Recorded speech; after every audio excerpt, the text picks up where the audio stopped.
So I would request you all to participate so that I can clear your doubts wherever it is there, right there during the presentation.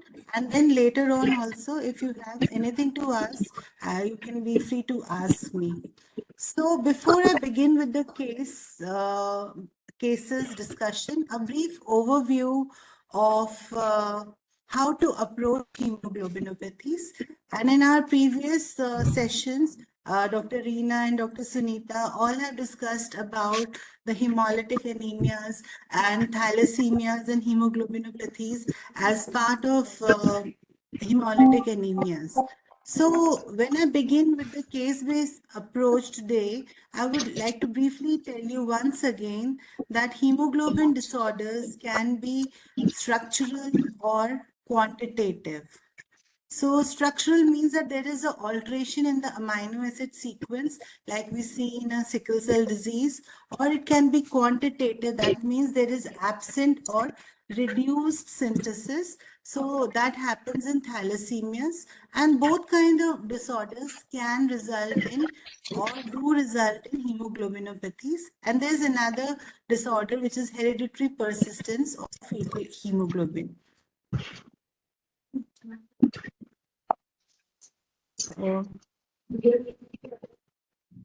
The slide, just a second, the slide is not moving.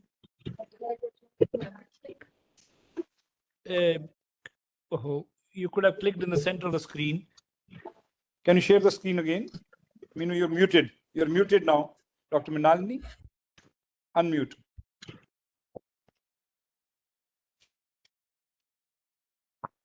Dr. Mrinalini, you have to unmute.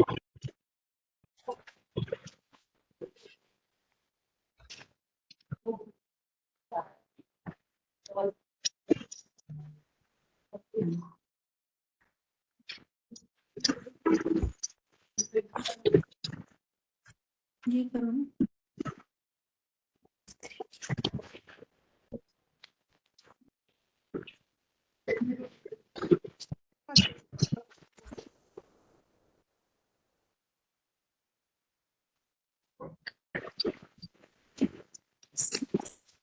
Perfect. Perfect. So now, I'm sorry for the technical glitch. So how is it picked up, these hemoglobinopathies? So there are two major ways in which we encounter hemoglobinopathies in our practice. One is incidentally they are diagnosed, and the other category is that they are symptomatic hemolytic anemia, or maybe for some other issue which I'll be discussing briefly with you. So when I talk about thalassemic syndromes, they can be very innocuous or asymptomatic as transfusion, which is hardly required, to a regular lifelong transfusion, which happens, and there can be an intermediate spectrum in between. And so you need to know what kind of disorders produce asymptomatic hemoglobinopathy or which produce a transfusion-dependent hemolytic anemia. So there's a whole list of that.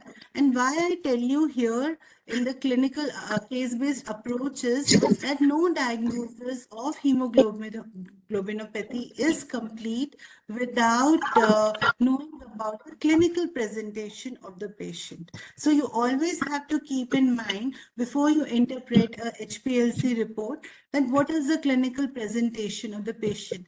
Is it an incidental detection or an ANC screening, or there is a hemolysis which is going on, or the patient has a history of recurrent need for transfusion? So all this information you should be knowing before you make a diagnosis.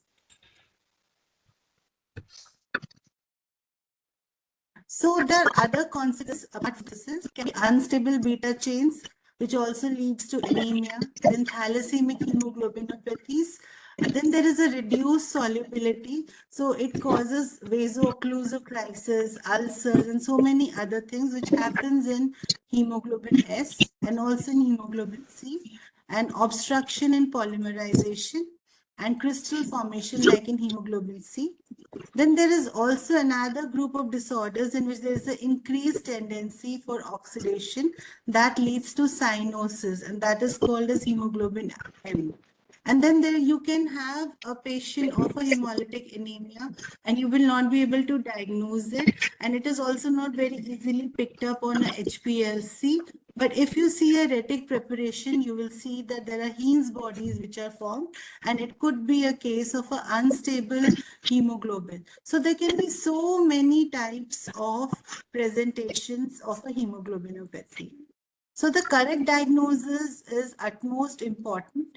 So clinically, as I told you, it is asymptomatic or symptomatic. And asymptomatic is important because of genetic counseling, especially in ANC patients. So when we talk about approach to diagnosis, clinical history, we go in this sequence whenever we are talking about approach. And let me tell you, we should never alter the sequence because that will lead to a misdiagnosis. So beginning with the clinical history, followed by a critical examination of hemogram with peripheral smear. Then if you have a hemoglobin electrophoresis and you don't have a HPLC, then knowing how to interpret a hemoglobin electrophoresis or a HPLC, and then you don't stop there. You always then follow it up with a family study. And in some difficult cases, we also need to do a molecular study to know for exact mutation. So in hemogram, what do we see? We see for presence of anemia or no anemia in certain heterozygous beta thalassemia traits. Then MCV, whether it is normocytic or microcytic. I'll tell you in my subsequent cases why it is important to know whether it is normocytic or microcytic.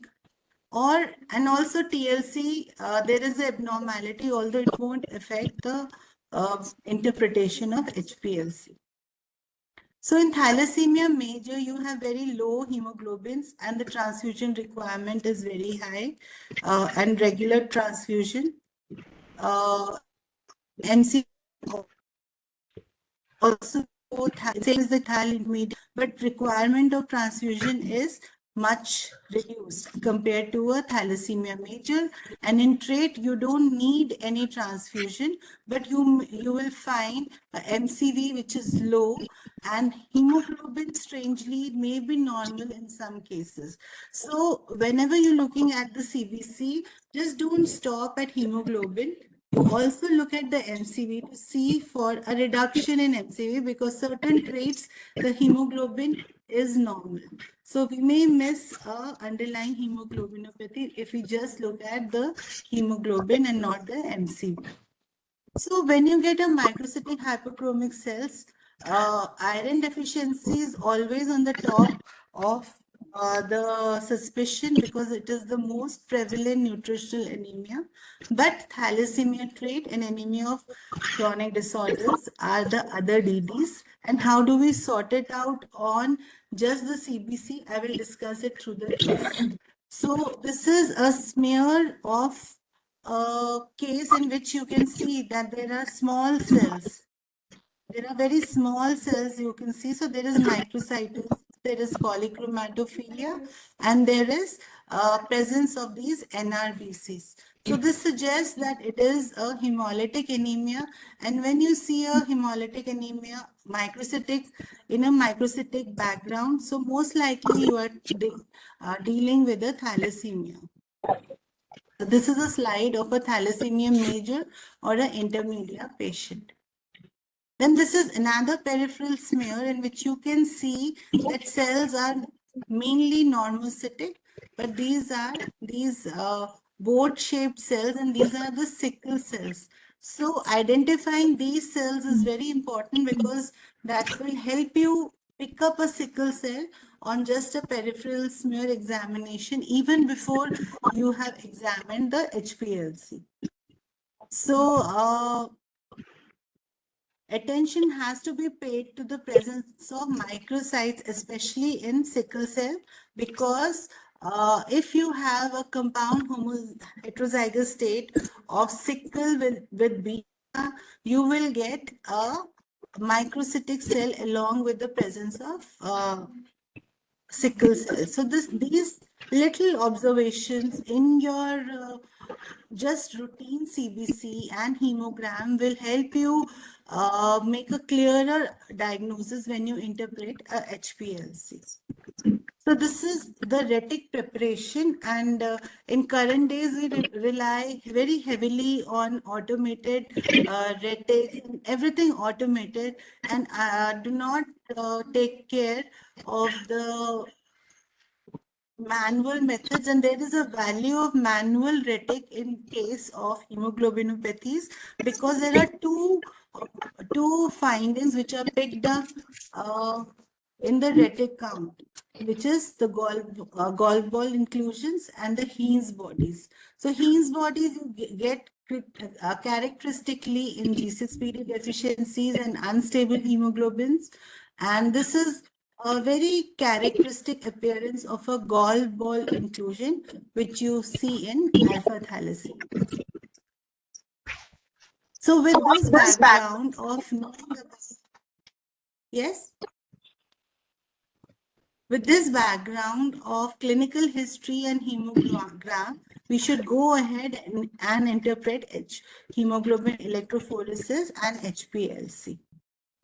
So this is very characteristic beta thalassemia trait in which you see microcytic hypochromic cells, and there are large number of target cells and very minimal poikilocytosis. So this is a very nice feature to pick up and distinguish beta thalassemia trait from iron deficiency anemia just on morphology. This is a hemoglobin electrophoresis characteristic plate. So this is the normal control or A2 control, positive A2 control. And I'll just explain you how you see a hemoglobin electrophoresis. So this is the origin. Here you get the A2 band, and here you get the HbA. This is the positive HbF control, and you see that HbF stops slightly before HbA, and this is how a normal, this is a hemoglobin electrophoresis of a normal person with a very less A2. This is a case of a beta thalassemia trait in which you get a prominent A2 band, and that we put as a control. So when we interpret HbA2, we see it in reference to this control. So apart from HbA2 and HbA and HbF, we have other hemoglobinopathies which are picked up. So HbC, E, and O they all elute with A2, and there is a SD region just before HbF, and here you have S, D, and G, and Lepore and Q India, which elute, and that is how we can pick up on basis of just this simple technique so many different kinds of hemoglobinopathies. So there is another type of hemoglobin electrophoresis that is acidic, and that also is able to distinguish various kinds of hemoglobinopathies, but not very popular. Then coming to the most popular and currently most useful technique, that is HPLC, in which we are able to also quantify and clearly see where the relative various hemoglobins elute. So this is a characteristic chromatogram of a HPLC, and here you can see that this is HbA and this is HbA2, and these are some non-specific peaks which are coming. And when the peaks are less than 6%, you can ignore them. The other thing when you see a HPLC is that you look at the total area. So it should be between 1 to 3 billion before you can start interpreting. And this should also be almost in the baseline. So when you have these 2-3 quality checks. So that means your HPLC is good for interpretation. So apart from this HbA and HbA2, you have other HBs which are eluted. So let's see that. So here is HbF, this is HbA, and this is HbA2, and these are distinguished on the basis of the retention time. So this is the retention time. It means that how much the HB is eluted, at what time it is eluted in the HPLC column. The first to elute is the first to elute is HbF, followed by HbA2, and then A, and then HbA2. So HbF elutes at 1.1, followed by A, which is at 2.5, and A2 at 3.6. Then we have HbD, which is at 4.1, HbS at 4.5, and HbC at 5. So you should be remembering roughly the retention time of these important hemoglobins, because BioDat gives you the complete description, but the BioDat variant, this is about BioDat variant 2, but D10 will not give you, and there are other HPLCs which may not give you. So you should be knowing roughly what the retention time is, because it is on the basis of the retention time that you are able to distinguish and identify the HPLC. So apart from these, you have P2 and P3 window 2, and this also you need to identify. So why is it important? Because in P2 window, apart from so many hemoglobins, we have glycosylated hemoglobin. So if you are watching a HPLC of a diabetic, so you don't know about it and you are getting a P2 peak which is high, more than 6%. So you first need to rule out diabetes before considering other hemoglobins. Then in P3 window also you have so many hemoglobins which elute, and one of the most important ones in India is J-variant. So this is how, when you get acquainted by all these, you will be able to put it into your practice. So you should be remembering and trying to fit it into your HPLCs when you are trying to make a diagnosis. So now the quiz question. So you have to interpret it. This is a CBC and HB electrophoresis of a 24-year woman who had come for an ANC workup. So for your aid, I'll just tell you that hemoglobin was 9.8, 9.9, MCV is 61.9, RDW is 15.3. And this is the lane which you need to interpret. So I'll give you 20 seconds, and then all the audience can write the answer in the chat box.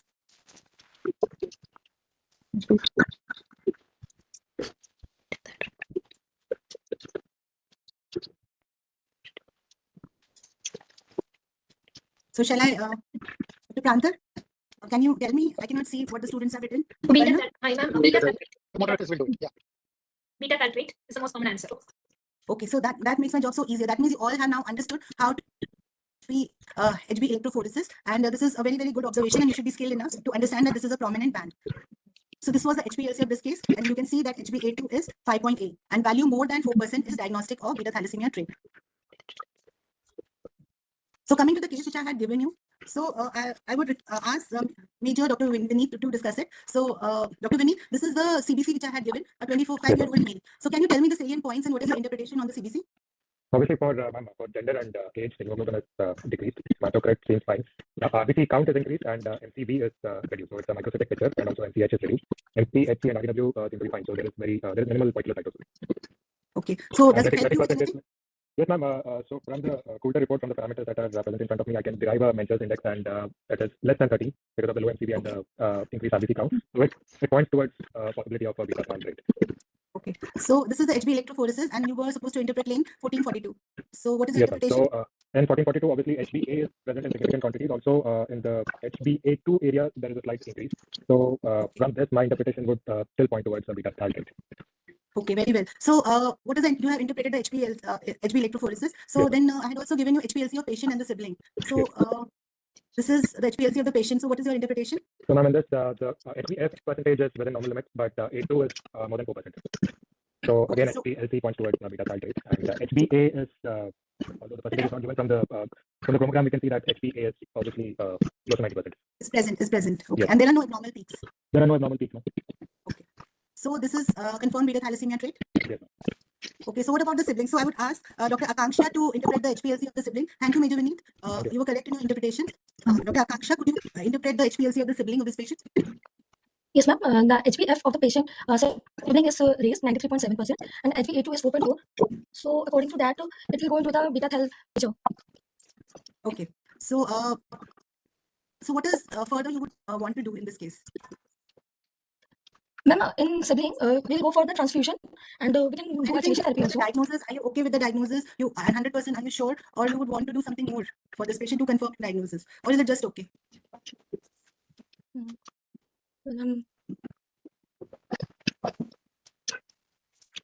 Okay, fine.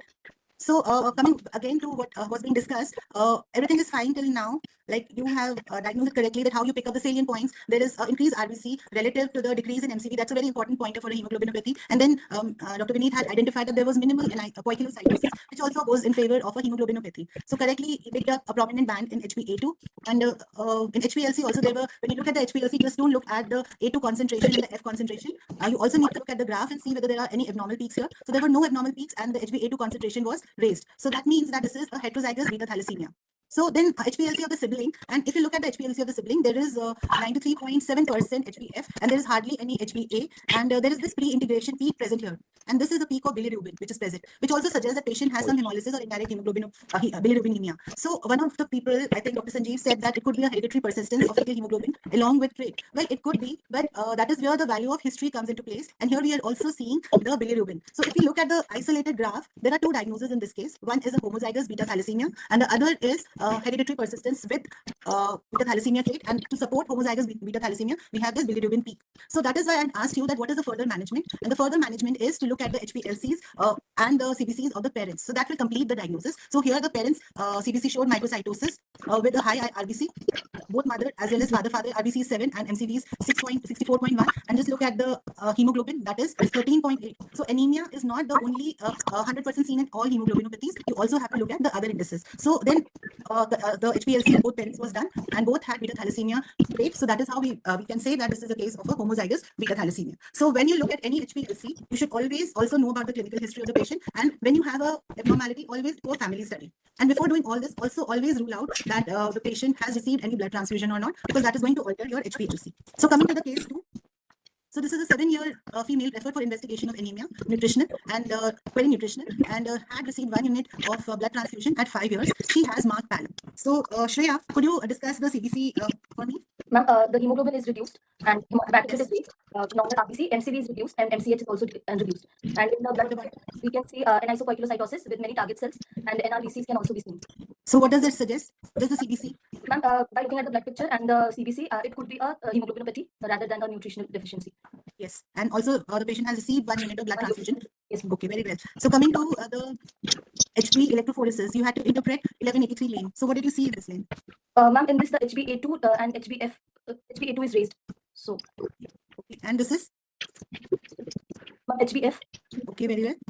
So what is your diagnosis? ma'am, it could be a beta thalassemia, the media or major. Beta thalassemia? What did you say? Beta thalassemia? And what is the other thing you said? Okay, so Ekta, do you agree with this, or do you have alternate diagnosis before I discuss? I agree with her finding of CBC finding, peripheral blood finding, and electrophoresis. My diagnosis is beta thalassemia major, according to the Major. major. Okay. So let us discuss it. So if you look at this electrophoresis here, beta thalassemia trait, I told you HbA2 is high. But this is extremely high. This is at least 3 to 4 times higher than what is present here. So very high values of A2 are not seen in beta thalassemia trait or major. And HbA is totally absent here, and what you are getting is HbF. So HbF you are getting a very high hemoglobin, which is eluting in HbA2. So can you still think of something else apart from thalassemia major? Anyone? Noor? Can it be an HbE disease? Like if it's HbE disease, you are closer, but HbE disease is asymptomatic. And clinically, this is a severe anemia which has required at least 1 or 2 transfusion. Ma'am, And can it, HbA is very high. Bolo? ma'am, can it be HBC with a beta thal? Okay, so you think HbC? Yes, ma'am. Is HbC very common in India? No. HbC is not common in India. So this brings out a very important point that we also need to know that where this patient is coming from. So some hemoglobinopathies are prevalent in certain geographical areas. So you need to know about that. HbC could very well elute here, you're right, but it is not very common in India. So you would want to know from where the patient belongs to. Okay, so that is a very important part of this. But due to so much of intermixing of races, we may not find very good answers. But still, at least you should be knowing, and C is not very common. So HPLC here. So can you tell me, Anvita, that what is the interpretation of HPLC? Ma'am, in this A0 and A2 are raised, F concentration, HbF concentration is raised. So it can go for beta thal trait. No. F and E are raised. Beta thalassemia trait is asymptomatic. This is symptomatic. So when I tell you about case-based approach, I began with clinical history. So now what do you want to know? In my earlier slides, didn't I tell you that there are multiple hemoglobins which elute at different zones? It's not just A2 which elutes at A2. And similarly, the same is in HPLC also, that in A2 region, apart from A2, we have other hemoglobins which are also eluted, and you need to know about that. So what is noteworthy here is that there is no HbA. It's totally absent. You only have HbF and hemoglobin in HbA2, and it is not beta thalassemia trait, because in beta thalassemia trait, HbA2 does not go beyond 9%. Mostly, maximum has seen is 7%, but still the literature says that till 9% you should be considering heterozygous beta thalassemia, and this is 62.7%. So that means we are dealing with some other hemoglobinopathy. Okay, so now let's look at the HPLC of parents. So this is father. Here the HbA2 is 25%. So Shraddha, with the HbA2 of 25%, is it a heterozygous beta thalassemia? It is. I just told you that heterozygous beta thalassemia does not go beyond 9%. It is 25%. So this is, mother is heterozygous beta thalassemia because her A2 is 4.5%. But father is not a heterozygous beta thalassemia. He is HbE trait or heterozygous HbE. Okay, so what is the diagnosis now? It is double heterozygous HbE beta thalassemia. So that is why this patient is presenting with a transfusion requiring anemia or a Thal intermedia clinical phenotype. Thal intermedia is a clinical word. It's not a word based on the genotype. So clinically requiring a hemoglobin, a blood transfusion off and on is a Thal intermedia. So this is HbE Thal. So that is why family studies are important, and just in isolation you cannot interpret a HPLC.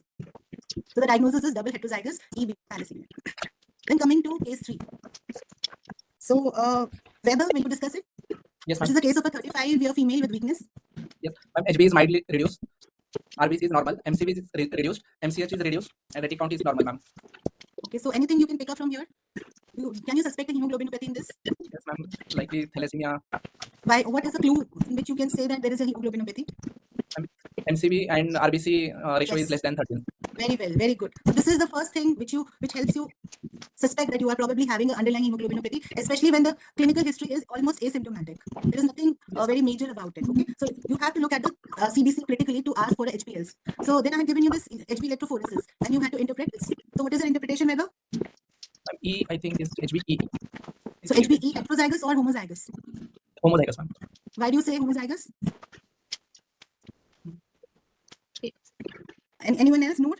Are you agree? Noor? Ekta? So well, it is homozygous because what you are seeing is that there is hardly any HbA. So all the hemoglobin which is present is only HB eluting in HbA2 region. So let's look at the HPLC. So this is the HPLC, and A2 is 84.2%. So It's markedly elevated, ma'am. so yes, Weber. It's markedly elevated in HbA2. Yes, markedly. So this is, and there is no HbA.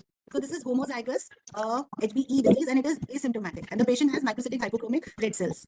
So when you look at the hemoglobins which are eluting at HbA2, apart from beta thalassemia trait and HbE, we have 2 other hemoglobins which are eluting in this region. So you may ask me that why I did not make a diagnosis of HbD Iran and Hb Lepore, because they also elute at this region. So for answer to this question, I would like you to have a very good look at this table. So if you look at this table, so there are various quantities of HbA2 which are given, and when it is the normal HbA2 is between 2 to 4%, and if it is less than 2%, then you should start suspecting alpha thalassemia. 3.6 to 4% is a borderline A2 value, and you need to rule out megaloblastic anemia, hypothyroidism, and antiretroviral therapy, and also some other mutations in beta thalassemia which are silent mutation. And this group requires the maximum. This is the group which requires molecular studies for diagnosis. Most of the beta thalassemias come under this range of 4 to 9%, and till 15%, 10 to 15%, we have Lepore trait, and 22 to 36% we have E trait and Lepore homozygous, and between 38 to 48% we have B Iran trait. So you need to be acquainted with the various percentages of HbA2 before coming to a diagnosis. So 38 to 48 we have B Iran, and 10 to 15 we have Lepore trait, and in between we have HbE trait. And homozygous condition of 70 to 90%, we can have any of these. And to make a final diagnosis, you need to do what do you need to do? How will you make out whether it is homozygous E or D or beta homozygous? Anyone? Picking Study it. of the what? We can simply study the parents. So if they are E trait, both of them, it will be homozygous E. If they are D traits, both of them, it will be homozygous D. Homozygous beta will definitely be symptomatic, so that will not come under the differential diagnosis. But if you don't know the history, then of course you will make that mistake. So that is why whenever you are interpreting, I tell you again and again, you have to take into notice all these points. So coming to the quiz question. So this is a 27-year male asymptomatic with no organomegaly. And this is a hemogram in which HB is 14, MCV is 88, and RBC is 4.36. So everything seems to be normal, but incidentally, HPLC was done, and this is what the HPLC is. So I give you 30 seconds, so you can write in your chat box. When the participants, delegates who are there, they are invited to answer in the chat box.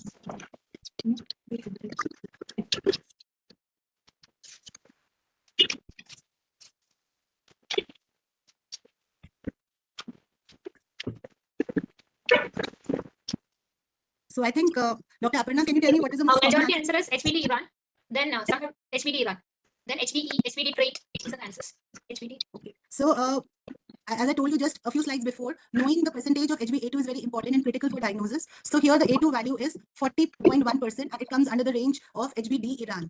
So the diagnosis will be heterozygous HBD Iran because you also have HbA along with it. So you have two hemoglobins, A and HBD Iran. So this is heterozygous HBD Iran and this is also asymptomatic. And HBD Iran elutes in the SDG region on electrophoresis. So that is another way in which you can sort out the dilemma. So sometimes people do recommend that when you have a problem, you should put in a plate, HB electrophoresis plate to double check because LEPOR and D elute in this region. So that is how you can solve the problem, this region. Okay. So whenever you are having doubts, it is always wise to do a assessment by the other technique, which is HB electrophoresis, and that is precisely the reason why I am showing you HB electrophoresis when HBLC is more precise and more popular. So the co-elutes are HB, LEPOR, E and D, and they're distinguished on the basis of the percentages. Okay, so this always you need to remember. One more thing I just saw was somebody had written HBD only. So we have another hemoglobin which is HBD Punjab. So that elutes in a different region and not here. So it is important to mention that it is HBD Iran. So coming to the next case, which is the female weakness. And I would request Dr. Vineet from RMN to discuss this case. Dr. Vineet? Yes, ma'am. There's a 10-year-old female with presents with weakness of abdominal pain with a hemoglobin of 10.5, and she has a normocytic normochromic picture and decreased red blood cells and a reticulocyte increased reticulocytes on the Bessel smears. So on the CBC, does it tell you anything that you are dealing with a hemoglobinopathy? You can say no also. I would not guess from this one actually. Not. Yes, precisely. It is just fitting into the picture that HB is low, RBC count is also low, and hematocrit is also low, which is similar to all other kinds of anemias. And this is normocytic normochromic anemia. That's all you can make. So obviously, in the normocytic normochromic anemia, you look at the peripheral smear. So is there something you have observed in the peripheral smear? Yes, ma'am. We can see fair number of RBC density is decreased, and we can see fair number of sickle-shaped cells in the smear, and also increased volume particles. Okay. So is there a diagnosis you come to? Any diagnosis now you can make? I would think of in terms of sickle cell anemia, but I'm not sure about whether it's a trait or a homozygous trait. Okay. So does the history of abdominal pain help you? Yes, ma'am. It pushes me in the direction of a homozygous trait because abdominal pain can be caused by vaso-occlusive crisis, and it can cause ischemia and But you still can't be sure about it. Okay. So this is a solubility test. So can you interpret it? Yes, ma'am. In the solubility test, we basically cause hemolysis, and if the solution turns turbid, then it's positive for the patient, which in this case is positive, as we cannot see the lines through the test tube in which the sample is obtained. So the solubility test is positive in this case. That means sickle hemoglobin is present. Okay. So do you think HPLC is needed now? I think I would need it, ma'am, to ascertain whether it's a trait or a homozygous trait. Very well. That is the kind of answer I was looking for. So this is the HPLC. I'm not giving you the HPLC, so I'm showing it now. So now can you interpret it for me? What do you think? Yes, it is homozygous or heterozygous? Based on this HPLC, ma'am, this is a homozygous state of sickle cell anemia. Why did you call it homozygous? Because the HPS percentage is 72.1%. It's a huge peak at HPS, so I think it's a homozygous state. And what about HbA? And there's practically no HbA in the. Yes. So is there some other differential diagnosis? Ekta, can you think of some other differential diagnosis? Or are you 100% sure it is homozygous HPLC? Ekta? I agree with the diagnosis, ma'am. It is a sickle cell anemia disease. Okay. So then I'll ask you, can it be a heterozygous HbS beta thal? It will also won't have HbA values, and it will also have a HbF peak and a HbS peak. So can you think of that as a differential? I don't think in this case, because the A2 levels is 2.5%. Very nice, very good. That is the answer I was looking for. HbA2 is normal.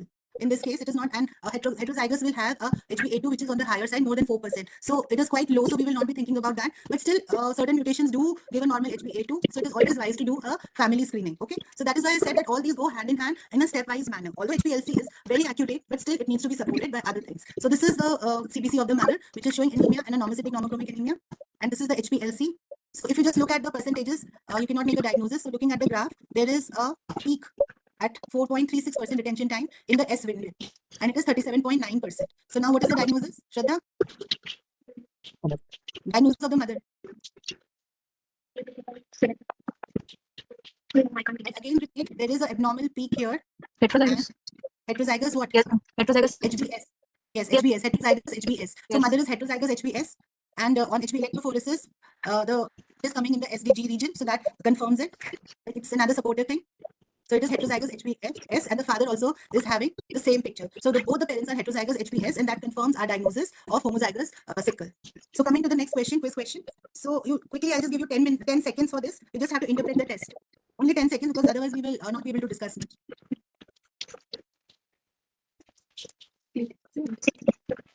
Dr. Aparna, can you tell me what Sickling is test positive. Sickling test positive. Very well, very well. So this is how a sickling test positive looks like, and you can see sickle cells. So sickle cell trait will maybe require more time to show this test positive. Homozygous sickle will come positive in a shorter time. So that is one hint you can get just on doing the sickling test.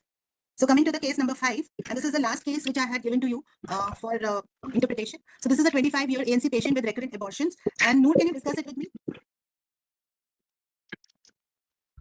Noor, are you there? I think she's Anvita, you can... Okay, Anvita? Ma'am, by the seeing the hematogram, it's almost normal everywhere. HB is normal. Indices are in normal limit. RW is slightly raised. Platelet count is normal and reticular. So it seems totally non-suggestive of anything. Yes. But since the patient was an ANC patient and ANC screening program is done in our institute, so and this is the peripheral smear. So this is also of not much help. Yes, ma'am. In this, some few target cells are seen, and otherwise the RBCs are normocytic. Few microcytic are seen RBCs. Okay. So now this is the HPLC. Can you tell me what you can see? What is the diagnosis? Ma'am, in this A2 is normal range, and HBS is raised. So maybe it's HBS. So this is why I had given this graph and I cut all the other paraphernalia for you to understand that you have to look at the retention time. So it is 4, almost 4. So HBS comes at almost 5. So this is in a different window. This is 4, almost 4. So what hemoglobin comes at this window? HBD Punjab. D Punjab. Yes. D Punjab. HBD Punjab comes in this window, and this is how the printout comes on the HPLC. So you don't have to remember exactly, but still it is always good to know where the different hemoglobins elute. So this is HBD Punjab heterozygous because we are getting a percentage of 37.7, and there is also HBA, heterozygous HBD. So coming to the quiz question, a quick small question. 11-year girl with weakness and delayed milestones, hemolytic species, and splenomegaly. Hemoglobin 8.3, RBC 4.6, MCV is low, serum iron is also not low, transferrin saturation is on the higher side, and the HPLC is this. So I give you 20 seconds to answer.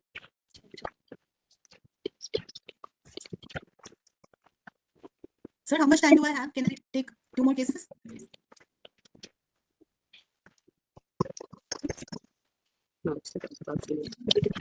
So, Dr. Aparna, can you tell me what is the The most answers coming up are alpha thalassemia, HPH disease.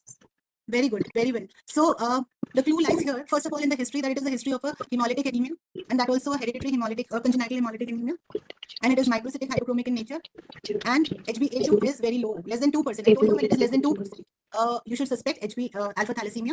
And then if you look at the graph, you see 2 peaks. There is this M pattern, and this is HbH and HB bars. So HbH disease shows this pattern, a characteristic M kind of a pattern, and that is what is important to look at the graph as well. So HbA2 low, and with this kind of a graph, you should suspect a HbH disease or alpha thalassemia. So very well, I'm quite happy you all made it. So another thing in retic inclusion, there are these gall ball inclusions, and you should, for your own curiosity, you should always see the retic preparation and incubate for a longer period, and you might see these gall ball inclusions. Yeah, So, I have Aparna, a Dr. question for the Aparna? students. Sorry, Nalini. Yes, Dr. I have No a question problem, for sir, the please. students. Yeah. So there was this peak in the earlier case, right? But why the output for it? Any student can volunteer to answer. When you diagnosed it at hemoglobin age, there was this peak, right? But why was it not there? In terms of the output, P1, P2, or anything, unknown peak, except nothing. Why? So because it's in the pre-integration window, sir. Yeah, so you always have to remember in an automated HPLC, there's an algorithm which integrates from a certain point, and it was pre-integration. So madam told you that other than looking at the output of the numbers, always look. Thank you. Yeah, Nalini, you can proceed, please. Dr. Pradhan, should I discuss 2 more cases because 1 hour is over? Should I discuss 2 more? Of course. Quickly? Please go Yeah, ahead. please. Okay.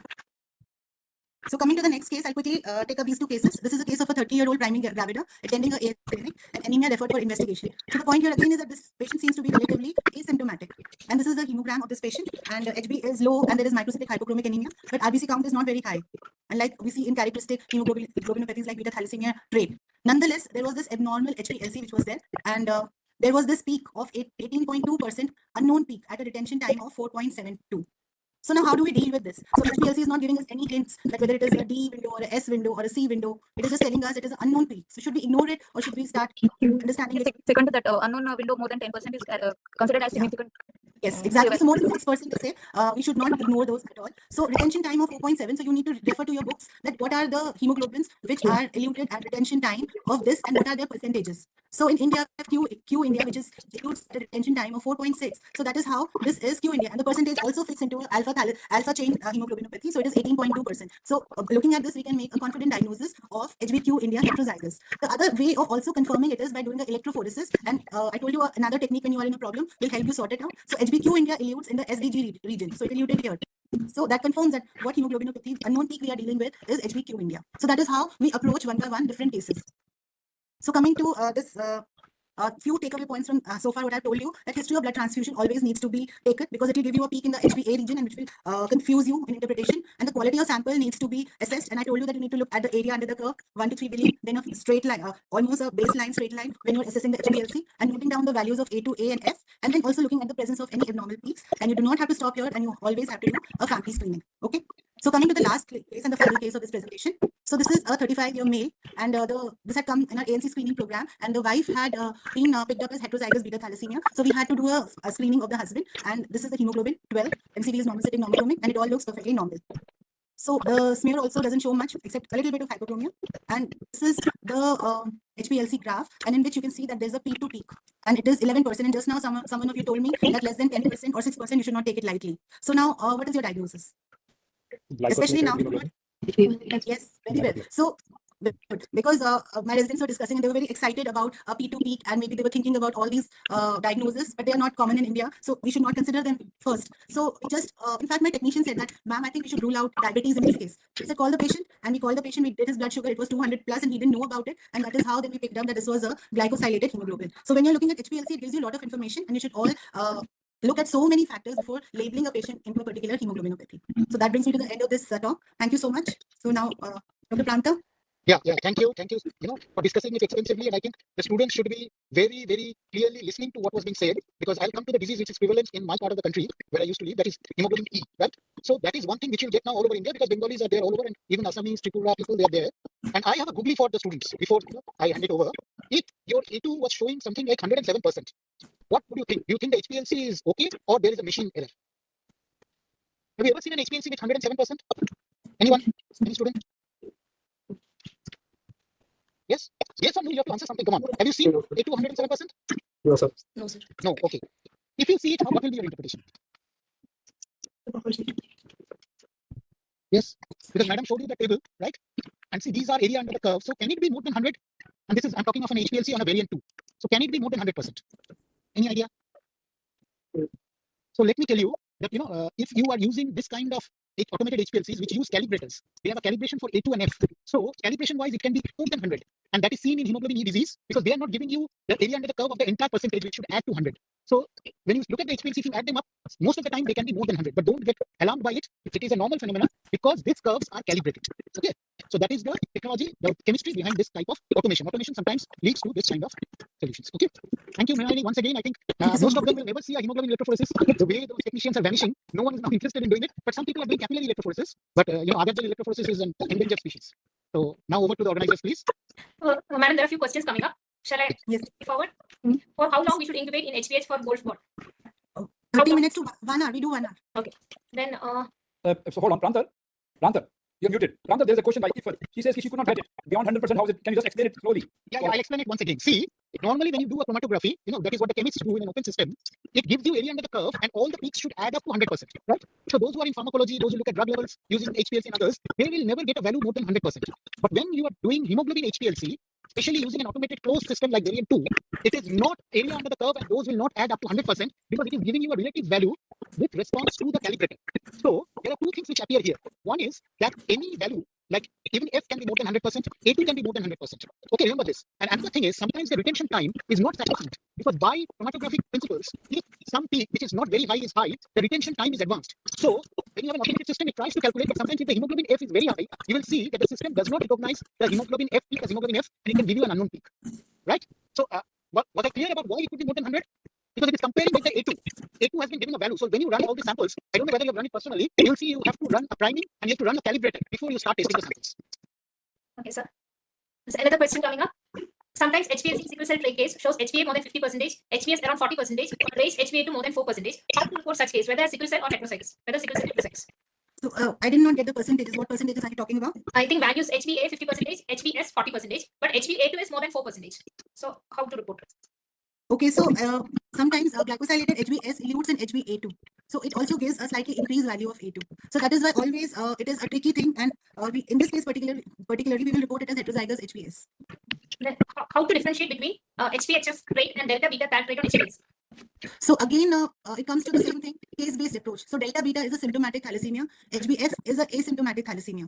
So it begins, the whole story begins from how the patient has come. And then you look at the CBC, and delta beta will have a microcytic hypochromic anemia, and HbF will not have a microcytic anemia. Then we can also do a Clay-Horse test to see for the distribution. But that also many centers don't do, and you see for a pancellular or a heterocellular distribution. But just on these two things, that how the patient is presented and what are the CBC parameters, you will be able to differentiate between a trait, delta beta, and a hereditary persistence. Then one question, do beta thal trait come under NTDT? Do beta thalassemia what? Do beta thal trait come under NTDT, non-transfusion dependent? I think so. So it is not a hemolytic anemia, it is just heterozygous beta thalassemia. So NTDT non-transfusion dependent mostly will be which are sporadic and thal intermediates, and transfusion dependent will be beta thalassemia majors and beta thalassemia intermedia. And yes, NTDT would be a heterozygous. You're right. Then Dr. Manoj has asked, Madam, can you Dr. Pranta, can you add to it? Because Sorry, hello, Dr. Pranta. Patient is behaving like an intermediate or non-transfusion dependent thalassemia. thal trait, no? Remember that thalassemia occurs because concentration alpha and beta chains. So if there is a beta plus alpha genes, which so if there are excess alpha genes, then they can behave as non-transfusion. If you look for alpha gene deletions in our country, you'll be able to make a proper diagnosis. So based on the HPLC, you'll not be able to differentiate. Clinically, you can write that beta thalassemia carrier behaving as. I think that clarifies the question. Then, And upon 90%. then somebody has asked, can you please repeat the basics of normal HPLC, normal area under curve? That'll, we can get, no, madam? yeah. Yeah, I think we'll keep the Yes, slides yes, for yes. yeah, replay link. Yeah. Replay they can get. I think questions are over. Oh, questions are over. I think students, do you have any questions for our teachers? Vineet, I didn't see you. You're gone. So anyone, Vineet or others, you have any questions for teachers? Or you're fine? You're all fine? Did you enjoy it? Yeah, did you enjoy it? That is the most important question. Yes, sir. Excellent. I think Pranta, it was excellent by Dr. Minalini, and then added tips by you. Students are lucky to have both of you. Minalini, you have any final comments for students which you think you missed out? You want to briefly tell them something? And similarly, Pranta, I'll come to you later. First, Dr. Minalini. I have, sir, just one thing to say, that nothing can be reported in isolation. And I have repeated in my talk again and again that the diagnosis of hemoglobinopathy starts from the clinical presentation to the patient. So one should never, ever not think about it. And clinical presentation and then history of blood transfusion are two very important inputs for correct interpretation. And then finally, when you have made a diagnosis and there is slightest doubt in your mind, always go for a parental screening. You should screen for the HPLC in both parents to come, and there can be some variations and some discrepancies that will be sorted out when you are doing the workup of parents. So if you are doing the first two things and the last one correctly, so the HPLC interpretation will be more authentic, and it is a very important document for the patient, because that is a label which will be with the patient for the rest of the life. So it has to be written with a lot of understanding. Thank So you. I need to say that. Thank you. Pranta, anything you would like to final comments? Yeah, I think I would like to tell the students that they should be more challenging types, right? Minalini did not present certain data in the CBCs, like RTW was not present in all the CBCs, and none of you asked for it. Now, see, it is most important that you challenge us so that we can learn from you. So this is my final comment. Yeah, I agree with you. Yeah, Miss. Thank you very much, Pranta. Aparna, you have any comments or any questions? Madam, is there any time period between the transfusion and interpretation of HPLC? Minimum time period? So we say, okay, 3 weeks. But the point is that the first HPLC before the transfusion is the most accurate one. When the patient has come to a hemolytic anemia workup and pediatricians are thinking that it is a hemolytic, it is the best time to do a HPLC, because once you start with the transfusion, the values are always a little altered. But 3 weeks is still a reasonable time, because sometimes this ideal situation doesn't happen. So at least 3 weeks difference should be there. You have any, Prashant? Any comments or questions? No, sir. So I think